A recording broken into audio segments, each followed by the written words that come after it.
अस्सलामुअलैकुम my chemist family. ये है आपका favourite channel your free academia. उन बच्चों का चैनल जो केमिस्ट्री समझकर पढ़ना चाहते हैं। रट्टे वालों के लिए है कोई और चैनल। सब बोले 10 time my passion my chemistry. Now study time starts. Okay बच्चों, कल के लेक्चर में हमने स्टडी किया था एटॉमिक साइज और एटॉमिक रेडियस। इसके अलावा हमने स्टडी किया इनका ट्रेंड्स पीरियोडिक टेबल में, whether it was in periods और अक्रॉस द ग्रुप्स। हमने देखा कि कौन कौन से फैक्टर्स जो हैं वो एटॉमिक साइज और एटॉमिक रेडियस को इफेक्ट करते हैं कि वो अक्रॉस द पीरियड डिक्रीज करता है जबकि अलोंग द ग्रुप वो इंक्रीज करता है। आज का टॉपिक हमारे पास है शील्डिंग इफेक्ट। शील्डिंग इफेक्ट को हमने कल भी पढ़ा था, लेकिन आज हम इसकी थोड़ी सी डिटेल एक्सप्लेनेशन भी पढ़ेंगे और साथ साथ हम इसका ट्रेंड भी देखेंगे इन पीरियड्स एंड इन ग्रुप्स। और साथ साथ हम देखेंगे इसके फैक्टर्स जो कि इसको इफेक्ट करते हैं ताकि ये अपने पीरियड और ग्रुप में कैसे इंक्रीज और डिक्रीज करे। So let's start. बच्चों, हम जानते हैं कि एक न्यूक्लियस है। न्यूक्लियस के अंदर न्यूट्रॉन्स और प्रोटॉन्स दोनों होते हैं। न्यूट्रॉन्स जो होते हैं हमारे पास वो जीरो होते हैं, क्योंकि आई मीन टू से कि वो कैरी करते हैं न्यूट्रल चार्ज। उनका कोई रोल नहीं होता इलेक्ट्रॉन्स को अपनी तरफ अट्रैक्ट करने में और रिपेल करने में। जबकि जो प्रोटॉन्स होते हैं दे आर पॉजिटिवली चार्ज्ड। ये इलेक्ट्रॉन्स को अपनी तरफ हमेशा अट्रैक्ट करने की कोशिश करते हैं। Electrons that are revolving around the nucleus. एक एटम के अंदर जो प्रोटॉन्स होते हैं वो हमेशा कोशिश करते हैं कि वो इलेक्ट्रॉन्स को अपनी तरफ खींचें। लेकिन हम ये देखते हैं कि जैसे जैसे हमारे पास नंबर ऑफ प्रोटॉन्स मतलब कि पॉजिटिव चार्ज इंक्रीज करता है तो नंबर ऑफ इलेक्ट्रॉन्स जो कि वैलेंस शेल के अंदर होते हैं या आउटर मोस्ट शेल ऑर्बिटल्स के अंदर होते हैं वो भी इंक्रीज करते हैं। लेकिन जो अट्रैक्शन है बाज़ दफ़ा प्रोटॉन्स की वो बहुत ज़्यादा इंक्रीज कर जाती है कि वो बहुत ज़्यादा ज़ोर से इलेक्ट्रॉन्स को अपनी तरफ खींचते हैं, और बाज़ दफ़ा शेल्स इतनी ज़्यादा इंक्रीज कर जाती हैं कि प्रोटॉन्स के पास इतनी एनर्जी नहीं रहती कि वो अट्रैक्ट कर सके इलेक्ट्रॉन्स को अपनी तरफ। तो आज हम देखेंगे कि इन दो चीज़ों को आखिर कहते क्या हैं। हमें पता है कि जो इलेक्ट्रॉन्स प्रेजेंट होते हैं न्यूक्लियस के दरमियान में and the outer most shell of an atom, हम जानते हैं कि जो इलेक्ट्रॉन्स होते हैं हमारे पास वो न्यूक्लियस और आउटर मोस्ट शेल मतलब कि वैलेंस शेल के दरमियान में होते हैं। न्यूक्लियस के अंदर होता है हमारे पास प्रोटॉन्स और न्यूट्रॉन्स। न्यूट्रॉन्स और प्रोटॉन्स के बाद हमारे पास शेल स्टार्ट होती हैं और उन शेल्स के अंदर जो हमारे पास इलेक्ट्रॉन्स होते हैं वो रिवॉल्व कर रहे होते हैं। अब नेक्स्ट वो कहते हैं reduce the nuclear charge felt by the electrons present in the outer most shell. Nuclear charge यहाँ पर effective nuclear charge. Nuclear charge basically हमारे पास वो अट्रैक्शन होती है जिसकी वजह से जो प्रोटॉन्स होते हैं वो अट्रैक्ट करते हैं आउटर मोस्ट इलेक्ट्रॉन्स को, whether they are in any shell, K shell, L shell, M shell, N shell. ठीक है, वो किसी भी शेल में प्रेजेंट हो, प्रोटॉन्स जो होते हैं हमारे पास वो अट्रैक्ट करते हैं इलेक्ट्रॉन्स को। इसको हम कहते हैं न्यूक्लियर चार्ज। ठीक है, नेक्स्ट कहते हैं attraction of outer electrons towards nucleus is partially reduced by the presence of inner electrons. अब वो बात कर रहे हैं कि जैसे जैसे हमारे पास इलेक्ट्रॉन्स के नंबर में एडिशन होती है, जो इनर इलेक्ट्रॉन्स होते हैं ना हमारे पास मतलब कि इनर शेल्स के अंदर इलेक्ट्रॉन्स होते हैं वो आउटर शेल के अंदर जो इलेक्ट्रॉन्स प्रेजेंट होते हैं उनको रिपेल करते हैं। जब सेम चार्जेस होते हैं, आपको ये कॉन्सेप्ट पता होना चाहिए बच्चों, जब सेम चार्जेस होते हैं वो एक दूसरे को रिपेल करते हैं, और जब ऑपोजिट चार्जेस होते हैं तो वो एक दूसरे को अट्रैक्ट करते हैं। Same goes for this concept कि जो प्रोटॉन्स हैं वो हमारे पास पॉजिटिवली चार्ज्ड हैं, वो अट्रैक्ट करते हैं हमारे पास इलेक्ट्रॉन्स को। But in between shells electrons और इलेक्ट्रॉन्स दोनों प्रेजेंट होते हैं। शेल्स के आपस के दरमियान में कोई चीज़ नहीं होती, सिर्फ इलेक्ट्रॉन्स होते हैं। और जब इलेक्ट्रॉन्स एक दूसरे के बराबर में आते हैं तो वो एक दूसरे को रिपेल करते हैं। ठीक है बच्चों, अब नेक्स्ट हमारे पास वो डेफिनेशन बता रहे हैं अफेक्टिव न्यूक्लियर चार्ज की, जो कि मैं आपको पहले बताती हूँ कि effective nuclear charge basically attraction होती है प्रोटॉन्स की किसकी तरफ, इलेक्ट्रॉन्स की तरफ, जो कि आउटर मोस्ट शेल में हमारे पास घूम रहे होते हैं। Valence electrons experience less nuclear charge than that of actual charge which is called effective nuclear charge. अब वो ये बात करते हैं कि जो हमारे पास इलेक्ट्रॉन्स, ये हमारे पास सपोज करें प्रोटॉन्स हैं न्यूक्लियस के अंदर, एक शेल, दो शेल, ठीक है। जो प्रेजेंट हम जो इलेक्ट्रॉन्स हमारे पास इस फर्स्ट शेल में प्रेजेंट हैं वो ज्यादा स्ट्रांगली जो है वो अट्रैक्टेड है प्रोटॉन्स की तरफ। प्रोटॉन्स उनको ज्यादा क्लोजली अट्रैक्ट कर रहा है अपनी तरफ। फर्स्ट रीजन तो ये है कि उनकी एनर्जी बहुत कम है, ठीक है ना। वो एक तो हमारे पास न्यूक्लियस के बड़े करीब करीब हैं, ठीक है ना, और हैं भी थोड़े, क्योंकि फर्स्ट शेल में अंदर सिर्फ हमारे पास 2 इलेक्ट्रॉन्स होते हैं, ठीक है ना। हमारे पास के शेल के अंदर we know very well 2 electrons होते हैं। जैसे जैसे हमारे पास शेल्स इंक्रीज करती जाती हैं तो जो हमारे पास आखिर बैलेंस शेल होती है हमारे पास बचती है किसी भी एलिमेंट की, तो उसके जो अट्रैक्शन होती है प्रोटॉन्स की इलेक्ट्रॉन्स की तरफ बहुत कम हो जाती है, और इस चीज को कहते हैं हम अफेक्टिव न्यूक्लियर चार्ज। ओके बच्चों, next, the electrons present in the inner shell screens or shields the force of attraction of nucleus felt by this valence shell electron. This is called shielding effect. इसको हम screening effect भी कहते हैं, ये अपनी book पे आप लिख लें। shielding effect is also called as screening effect। ये आपसे पेपर में पूछ सकते हैं define screening effect। screening effect और shielding effect दोनों बच्चों एक चीजें हैं। अब वो कहते हैं कि जो इलेक्ट्रॉन्स प्रेजेंट होते हैं हमारे पास शेल्स के अंदर वो एक दूसरे को रिपेल करते हैं और एक शील्ड सी, हम इसको ऐसे समझ लेते हैं, एक शील्ड से बना देते हैं। इस वजह से इसको शील्डिंग इफेक्ट कहा जाता है। वो एक शील्ड सी बना देते हैं। इस शील्ड की वजह से क्या होता है, जो प्रोटॉन्स होते हैं हमारे पास वो अट्रैक्ट नहीं कर पाते हैं इलेक्ट्रॉन्स को अपनी तरफ, ठीक है।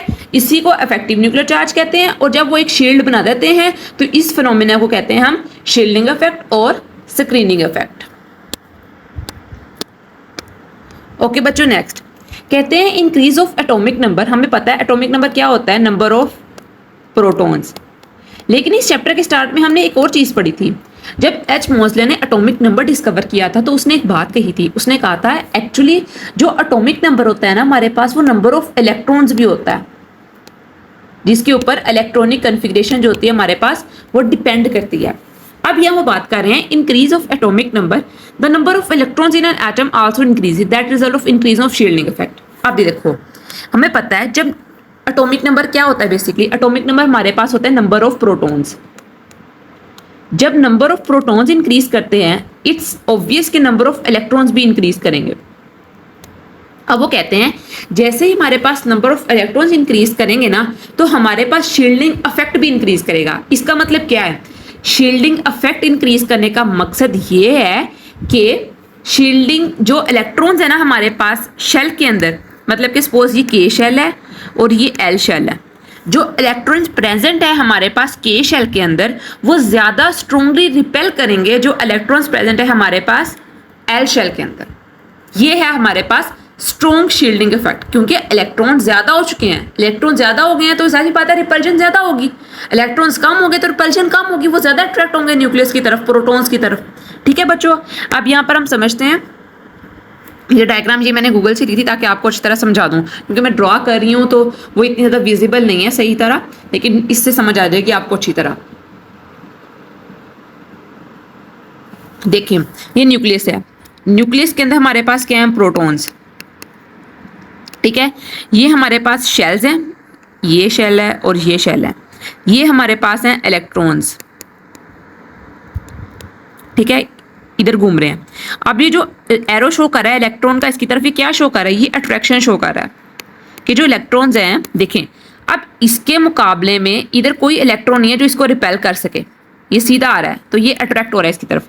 लेकिन यहाँ पर देखो, यहाँ पर एक इलेक्ट्रॉन है और यहाँ पर एक इलेक्ट्रॉन है।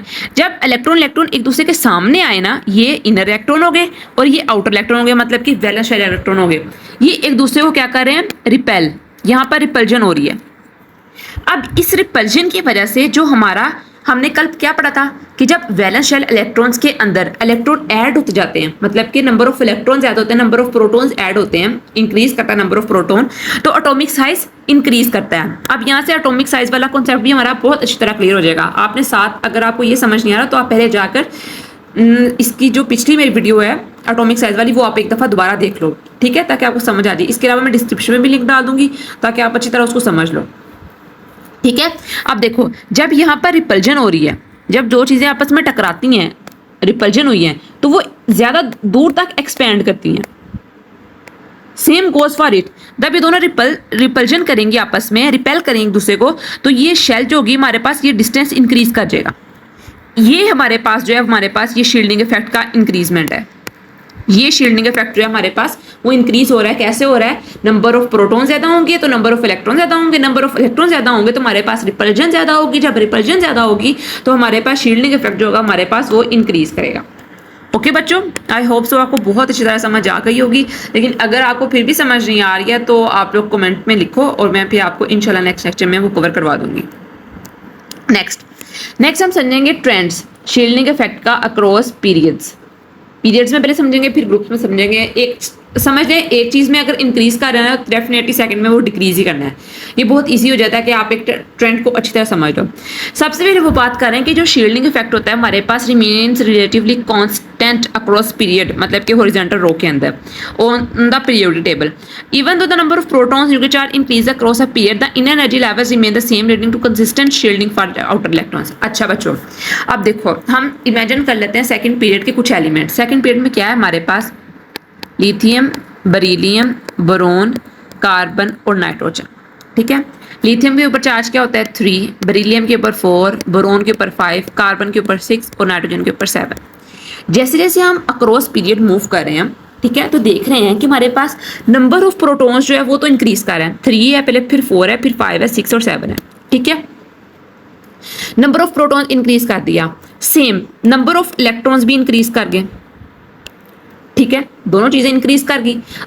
अब हमारे ज़हन में तो ये कॉन्सेप्ट आएगा कि एक बात तो हमारी ठीक होगी कि जो नंबर ऑफ इलेक्ट्रॉन ज्यादा होंगे तो ज्यादा स्ट्रांगली हमारे पास अट्रैक्ट कर पाएंगे प्रोटॉन्स को। लेकिन बच्चों यहाँ पर हमने पीरियड्स में एक बात समझी थी कि जो पीरियड्स होते हैं ना, पीरियड्स में शेल एक रहता है, ठीक है ना, शेल एक रहता है। जब हमारे पास शेल ही एक रह गया तो एनर्जी कैसे इंक्रीज हो सकेगी? ठीक है ना, एनर्जी तो इंक्रीज नहीं हो सकेगी। तो इसका मतलब है कि जब हम ट्रेंड डिस्कस करें शील्डिंग इफेक्ट का पीरियड में, तो इसके ऊपर 2 फैक्टर्स तो अप्लाई हो रहे हैं। क्या 2 फैक्टर्स हैं?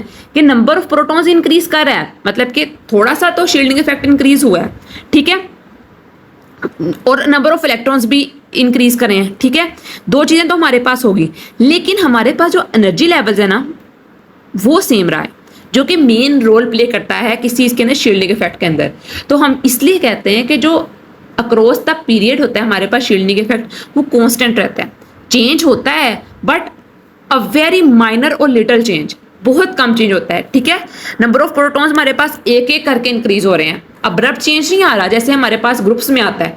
ग्रुप्स में तो 8, 9 का आता है प्रोटॉन्स इंक्रीजमेंट, ठीक है ना।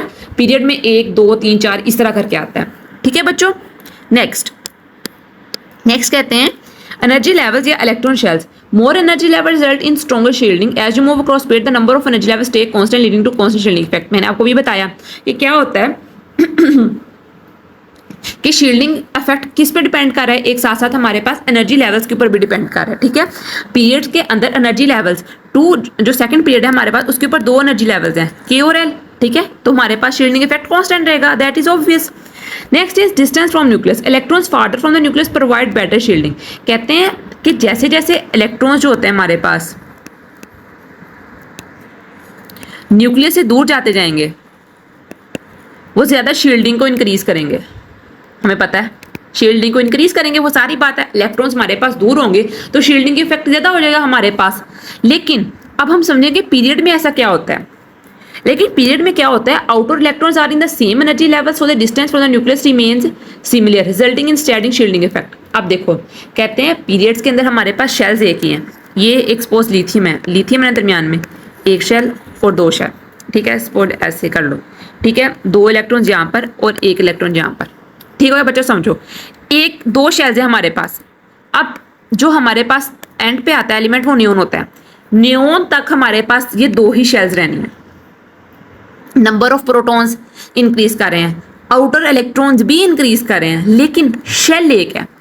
जब शेल एक हो गया तो हमारे पास एनर्जी लेवल भी सेम ही रहता है, एनर्जी लेवल इंक्रीज नहीं करता। एनर्जी लेवल ने सिर्फ उस वक्त इंक्रीज करना है जब हमारे पास जो शेल्स होंगी हमारे पास वो इंक्रीज करेंगी।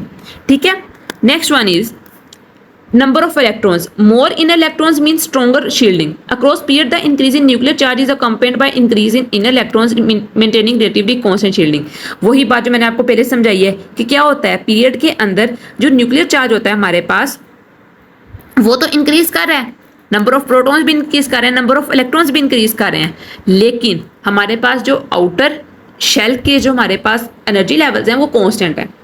इलेक्ट्रॉन्स इंक्रीज कर रहे हैं, nuclear charge, affective nuclear charge increase कर रहा है। अफेक्टिव न्यूक्लियर चार्ज क्या होता है हमारे पास, अफेक्टिव न्यूक्लियर चार्ज होता है नंबर ऑफ प्रोटॉन्स की अट्रैक्शन टुवर्ड्स इलेक्ट्रॉन्स। इलेक्ट्रॉन्स ज्यादा अट्रैक्ट करते हैं प्रोटॉन्स की तरफ, उसको कहते हैं हमारे पास अफेक्टिव न्यूक्लियर चार्ज। ठीक है, लेकिन हमारे पास नंबर ऑफ प्रोटॉन्स और नंबर ऑफ इलेक्ट्रॉन्स इंक्रीज इतने ज़्यादा नहीं कर रहे कि वो ज़्यादा रिपेल करें एक दूसरे को, जिसकी वजह से शील्डिंग इफेक्ट जो होता है हमारे पास ओवर द पीरियड सेम रहता है, ये कांस्टेंट रहता है। Then effective nuclear charge, shielding effect decrease, shielding effect decrease करता है when effective nuclear charge actual inner charge minus inner electrons increase. आप देखो अफेक्टिव न्यूक्लियर हमने अभी पढ़ा लास्ट लेक्चर में, अभी कुछ मिनट पहले आपको बता के हटी हूँ कि कैसे हमारे पास शील्डिंग इफेक्ट डिक्रीज करता है जब अफेक्टिव न्यूक्लियर चार्ज होता है हमारे पास वो इंक्रीज कर रहा है। अफेक्टिव न्यूक्लियर चार्ज क्या है, अट्रैक्शन है प्रोटॉन्स की टुवर्ड्स इलेक्ट्रॉन्स। जब हमारे पास अट्रैक्शन ही हमारे पास ज़्यादा हो जाएगी तो हमारे पास जो शील्डिंग होगी वो ऑब्वियसली फिर हमारे पास कम हो जाएगी। ठीक है, in a period increase in nuclear charge is balanced by the increase in inner electrons leading to a consistent shielding effect. कहते हैं हमारे पास पीरियड के अंदर जो न्यूक्लियर चार्ज होता है हमारे पास वो बैलेंस हो जाता है नंबर ऑफ इलेक्ट्रॉन्स, क्योंकि शेल्स इंक्रीज नहीं कर रही हैं, इलेक्ट्रॉन्स आ रहे हैं वो सेम शेल्स के अंदर ही आ रहे हैं, जिसकी वजह से अट्रैक्शन हो रही है। अफेक्टिव न्यूक्लियर चार्ज इंक्रीज कर रहा है लेकिन शील्डिंग इफेक्ट जो है वो हमारे पास डिक्रीज कर रहा है या फिर कंसिस्टेंट रह रहा है। ओके बच्चों, नेक्स्ट हमारे पास है trend of shielding effect down groups. अब हम फर्स्ट ग्रुप ही ले लेते हैं ताकि हमें समझना आसान हो। हीलियम, लिथियम, सोडियम, पोटेशियम, रिबेडियम और सीजियम। अब अपनी बुक पे देखो कि इनका एटॉमिक नंबर कैसे इंक्रीज कर रहा है। हीलियम हाइड्रोजन का 1, लिथियम का 3, सोडियम का 11, पोटेशियम का 19, रुबेडियम का 37 और सीजियम का 55।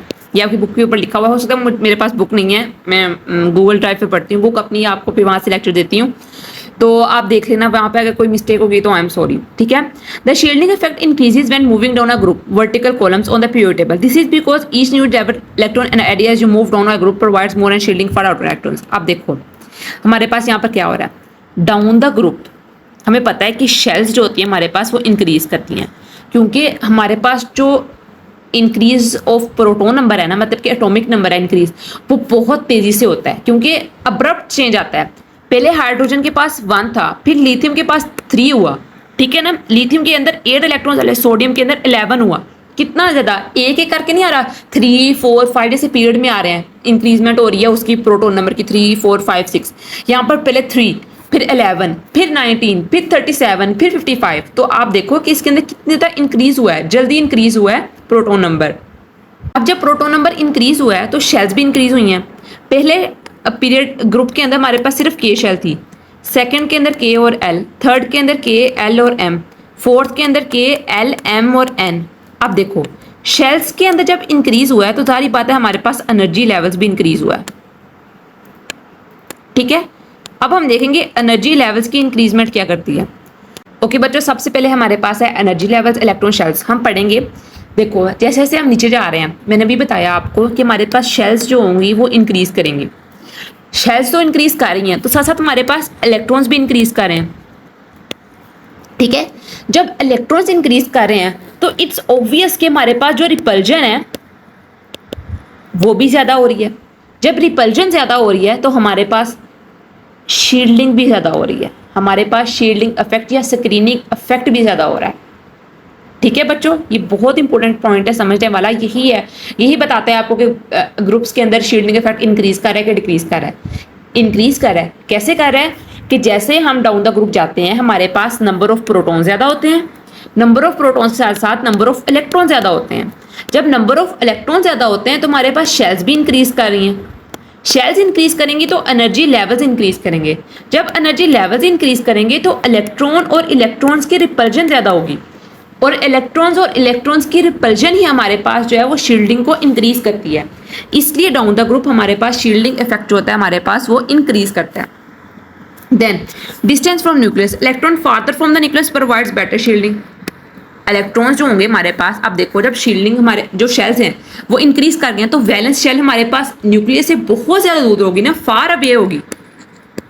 जब वो हमारे पास फार अवे होगी तो ये हमारे पास ये क्या करता है, ये प्रोवाइड करता है बेटर शील्डिंग को। जब फार अवे होगी तो फिर इलेक्ट्रॉन्स की रिपल्जन ज्यादा होगी। जो इनर इलेक्ट्रॉन्स है ना हमारे पास जो न्यूक्लियस के बहुत नजदीक हैं, सिर्फ वहां तक इफेक्टिव न्यूक्लियर चार्ज काम करेगा। जब शेल ज्यादा होगी तो इफेक्टिव न्यूक्लियर चार्ज काम करना छोड़ देगा, वहां पर सिर्फ शील्डिंग रहेगी। ठीक है बच्चों। नेक्स्ट कहते हैं moving down a group, outer electrons are in higher energy levels, increasing the distance from the nucleus and enhancing the shielding. Number of inner electrons, more inner electrons, more stronger shielding. Down a group, additional energy levels bring more inner electrons, contributing to increased shielding. अब उन्होंने वही बात बार बार repeat की हुई है। ठीक है, वो क्या कह रहे हैं कि जैसे जैसे हम डाउन द ग्रुप मूव करेंगे शील्डिंग इंक्रीज होगी। जब शील्डिंग इंक्रीज होगी शेल्स इंक्रीज कर रहे हैं। ठीक है, जो रिपल्जन हो रही है इलेक्ट्रॉन की वो बहुत ज्यादा हो रही है। ठीक है, और इफेक्टिव न्यूक्लियर चार्ज जो है वो कॉन्स्टेंटली हमारे पास डिक्रीज कर रहा है। Then shielding effect decreases when effective nuclear charge increases. Shielding effect का और इफेक्टिव न्यूक्लियर चार्ज का आपस में इनवर्स रिलेशन होता है। ये लिख लो अपनी बुक के ऊपर। इनवर्स रिलेशन से क्या मुराद है, जब एक चीज इंक्रीज करेगी तो दूसरी डिक्रीज करेगी। जब हमारे पास शील्डिंग इफेक्ट डिक्रीज कर गया तो हमारे पास क्या होगा, इफेक्टिव न्यूक्लियर चार्ज इंक्रीज करेगा, अट्रैक्शन ज्यादा होगी प्रोटॉन्स की इलेक्ट्रॉन की तरफ। लेकिन जब शील्डिंग इफेक्ट इंक्रीज करेगा, शील्डिंग इफेक्ट क्या है, इलेक्ट्रॉन्स की रिपल्जन, तो हमारे पास जो इफेक्टिव न्यूक्लियर चार्ज होगा वो डिक्रीज कर देगा कि प्रोटॉन्स की अट्रैक्शन टुवर्ड इलेक्ट्रॉन्स। ओके बच्चों, नेक्स्ट है moving down a group the increase in inner electron outweighs the increase in nuclear charge leading to enhance shielding. वही बात उन्होंने की है, कहते हैं जैसे हम डाउन द ग्रुप जाते हैं तो जो इंक्रीज है इनर इलेक्ट्रॉन के अंदर हमारे पास इलेक्ट्रॉन्स इंक्रीज कर रहे हैं वो हमारे पास डोमिनेट कर जाता है इंक्रीज इन न्यूक्लियर चार्ज को। Number of protons no doubt increase कर रहे हैं, लेकिन जो इलेक्ट्रॉन्स की इंक्रीजमेंट है वो क्या करती है, वो आउटर इलेक्ट्रॉन्स को रिपल्जन काज कर देती है। वो आउटर इलेक्ट्रॉन्स जो होते हैं आपस में रिपेल करते हैं एक दूसरे को, वो अट्रैक्ट होने की बजाय प्रोटॉन्स की तरफ वो आपस में एक दूसरे को रिपल्जन काज करते हैं, जिसकी वजह से शील्डिंग इंक्रीज करती है।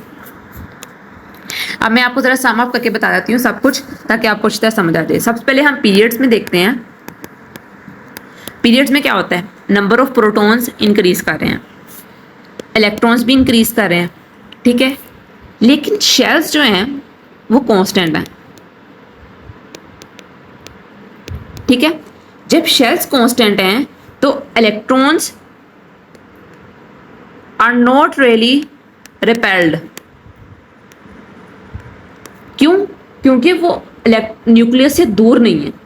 न्यूक्लियर चार्ज प्रोटॉन्स की जो अट्रैक्शन है वो ज्यादा है, क्योंकि इलेक्ट्रॉन्स उससे दूर नहीं है।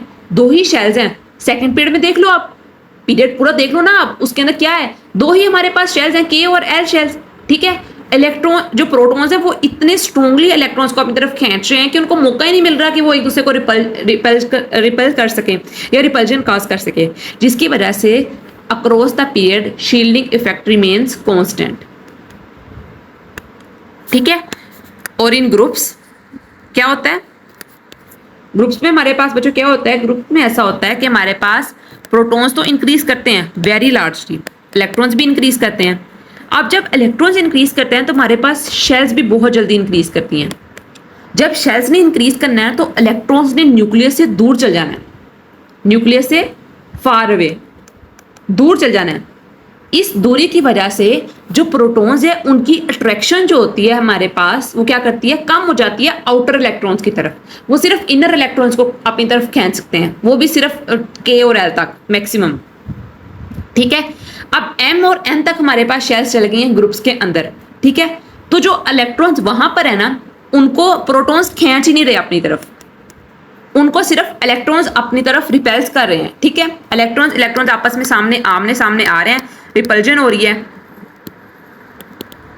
ठीक है, रिपल्जन हो रही है तो हमारे पास जो एनर्जी लेवल्स हैं वो एक्सपेंड कर रहे हैं, इलेक्ट्रॉन्स दूर दूर जा रहे हैं और एटॉमिक साइज भी हमारे पास इंक्रीज कर रहा है।